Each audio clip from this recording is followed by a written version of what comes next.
Om Tat Sat. Welcome to Gyan Bhakti. We are currently exploring the scripture Mysticism of Srimad Bhagavatam, commentaries by my worshipful Gurudev, Swami Jyotirmayananda ji Maharaj, narrated by myself, Swami Nikhilanand. In today's satsang, we are going to discuss the episode of Cheer Haran.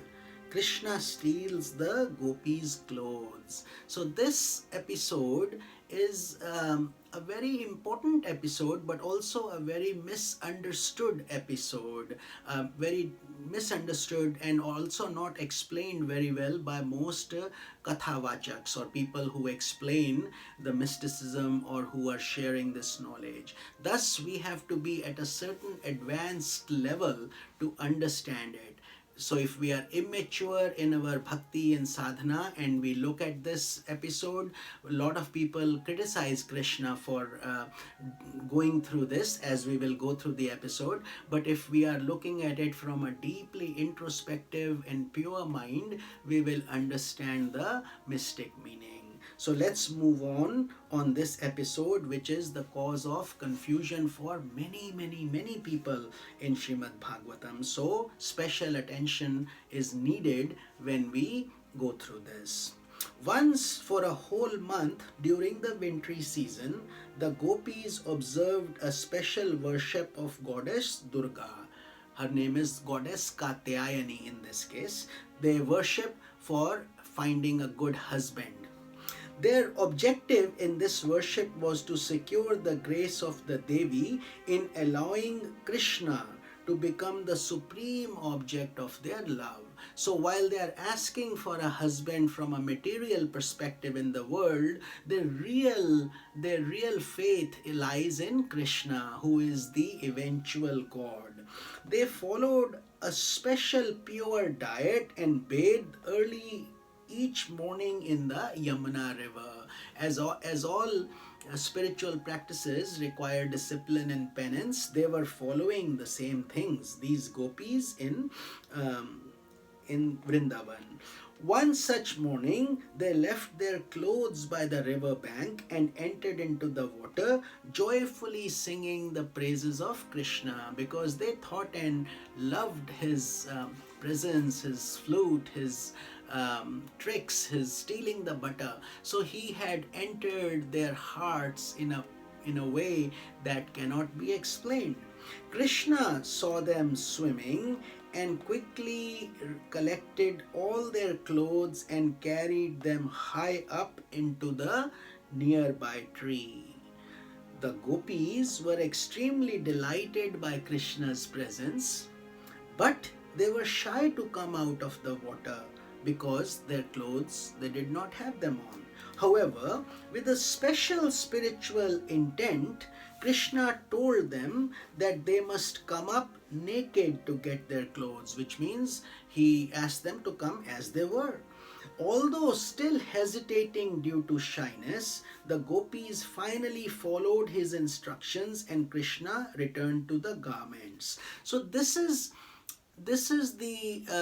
are the lines and the sentences that confuse a lot of people, because naturally a lot of lustful thoughts and impure thoughts come in the minds of these aspirants as they read this.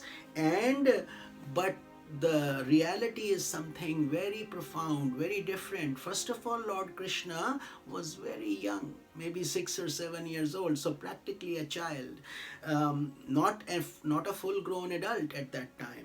So before leaving, Krishna told the gopis that their worship of Durga had been successful. So the other thing is that Krishna also wanted to teach these gopis some very deep lessons about spirituality, about the soul, about the journey of our Atma or soul. When we are born, we don't come with any clothes. There is no sexuality in our mind.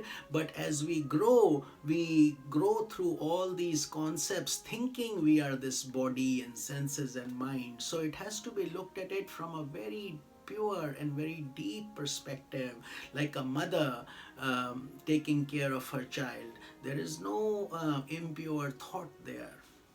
So much in the same way, this episode has to be looked at with very introspective, respectful, and devotional eyes for it to understand it.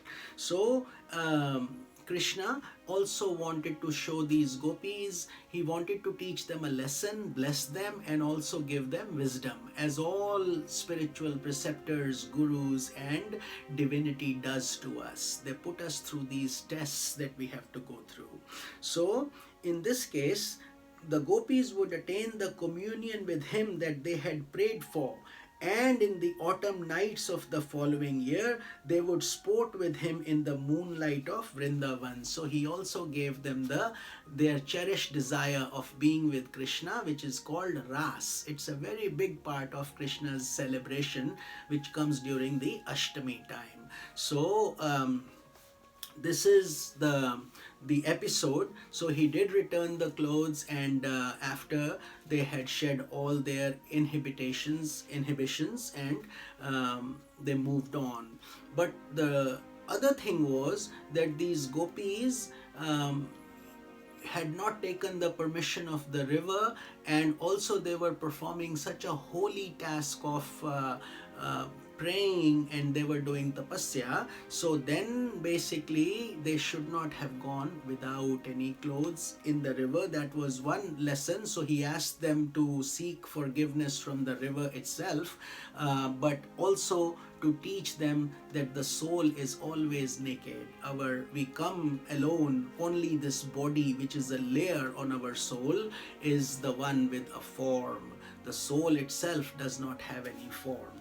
That was the other deeper meaning of them not having clothes. So this highly mystical episode is difficult to understand for people who have not been well initiated into this yogic philosophy, and that is why I'm taking more time. So most of us who already have preconceived ideas or who are not mature, they will not understand, but that's okay. It's this knowledge is not for everybody. It's for serious spiritual aspirants, and if you are a serious spiritual aspirant, you will certainly see the value of this mystical meaning and what Lord Krishna's intention was as to guide these souls and these beautiful, wonderful souls as gopis. The spiritual implication is that when you enter into the river of samadhi, which is super consciousness, you leave aside all your clothes, your physical body, your vital body, your mind, your intellect, your ego. None of these are required when we are communing with God at the soul level.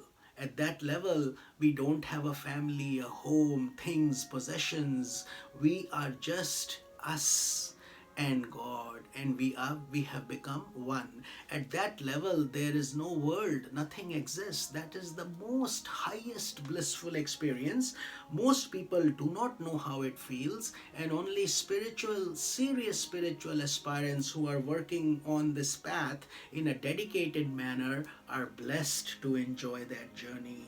So our soul as if stands naked before the divine self, Krishna, which means we have removed all these layers of avidya, ignorance, asmita, ego, raga, attachment, dvesha, is hatred, and abhinivesh klesh, fear of death.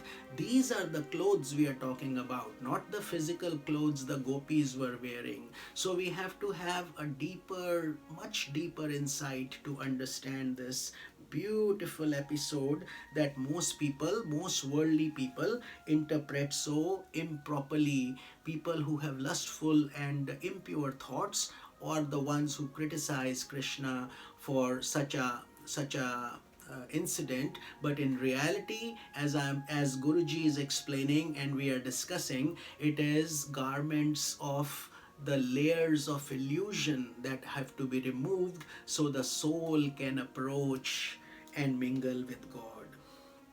So they are returned, and after samadhi, so during samadhi we don't need any clothes, we are one with God. But after samadhi, those clothes are returned to the soul, but we wear them differently.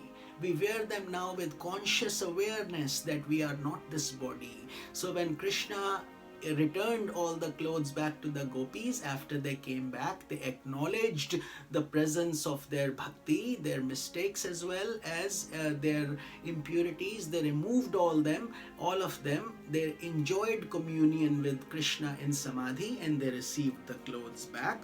Now they can wear the same clothes, but with a very different attitude, a different approach. You become a transformed personality. When we come out of samadhi, we are no longer the same old self that we went into samadhi.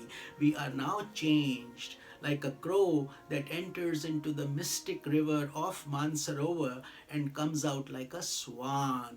That is the grace of God. That is the mysticism of this wonderful scripture, which is full of devotion, love, ecstasy, joy, passion. All these worldly values become like a straw, insignificant compared to the glory of devotion and divine love, which is called prem, love of God. And may we all have that love of God in our hearts. This is Swami Nikhilanand. Om Tat Sat.